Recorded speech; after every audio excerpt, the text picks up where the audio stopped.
Today, I'm diving headfirst into a topic that has been gnawing at me for ages. Happy endings. Yeah, I am not a fan. Before you come at me with the torches and the pitchforks, just give me a chance to explain myself. Now, I get the appeal. Your favorite character, riding off into the sunset.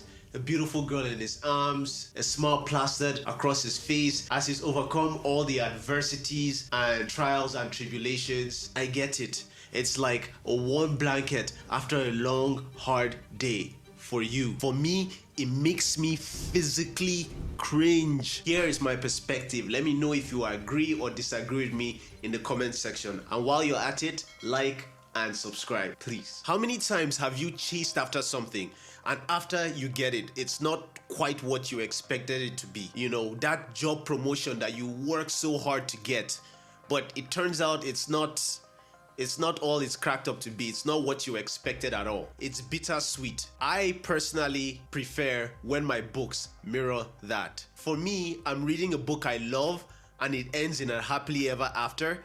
It's the equivalent of giving me the latest Apple MacBook Pro, but in a smelly garbage bag. Like, sure, it's a great gift, but like, what's with the packaging? For me, a great story's ending should be like a carrot dangling at the end of the stick, perpetually enticing, forever out of grasp. It's those elusive endings that I find most captivating, the ones that linger in my mind, leaving me pondering about alternative paths and decisions long after the book has ended, and to leave us questioning what could have been if the dice rolled differently. That is how you know that a story matters, and happy endings deprive you of that. Alright, let's address the elephant in the room. I'm Epictalez, the self-appointed Mr. Grimdark. How can Mr. Grimdark appreciate a good story with a happily ever after when he's so into the darkness and despair? It's impossible, right? Wrong. Let's consider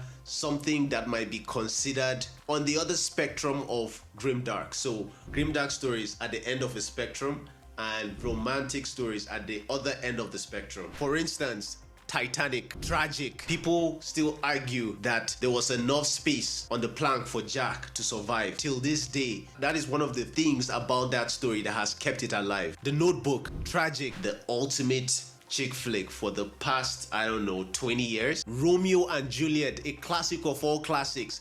Tragic ending. It feels like even babies know this story before they are even born, and it ends in a tragedy, which is part of its beauty. So yeah, while I might be inclined towards the darkness, I can still recognize the power of a gut-wrenching romance. You know you've been enjoying a book when your disbelief is suspended. It's like a magic trick that has just wowed you. But then a happy ending is like the magician who performed the trick, showing you how the magic trick worked.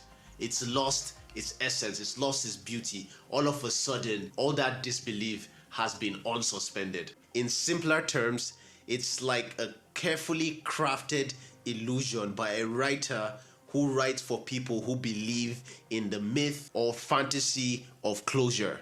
Newsflash, closure doesn't exist. It's like Bigfoot. Everyone talks about it, but no one has actually ever experienced it. And for the people who claim to have experienced it, I call cap. Well, damn, who hurt you today? Relax, guys. Nobody hurt me.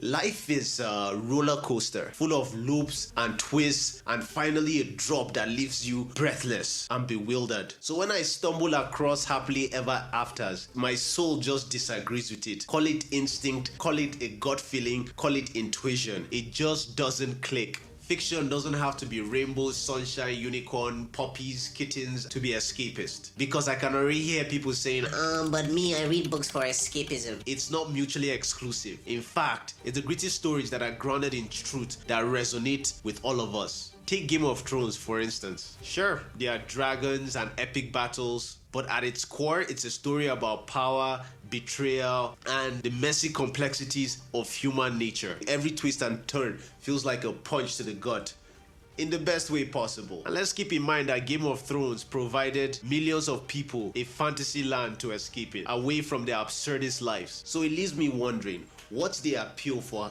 happy endings? In my case, if I was someone that needed books to have happy endings, it will be as a result of probably fear of the unknown, the terror of facing the messy, tangled web that is life. It's not just embracing the chaos for chaos sake. It's about finding beauty in the messiness, in the unpredictability of life. It's about recognizing that life isn't black and white. There are shades of gray between. And you know what? Here's some bad advice from my experience. Embrace the chaos. Embrace the uncertainty. Why?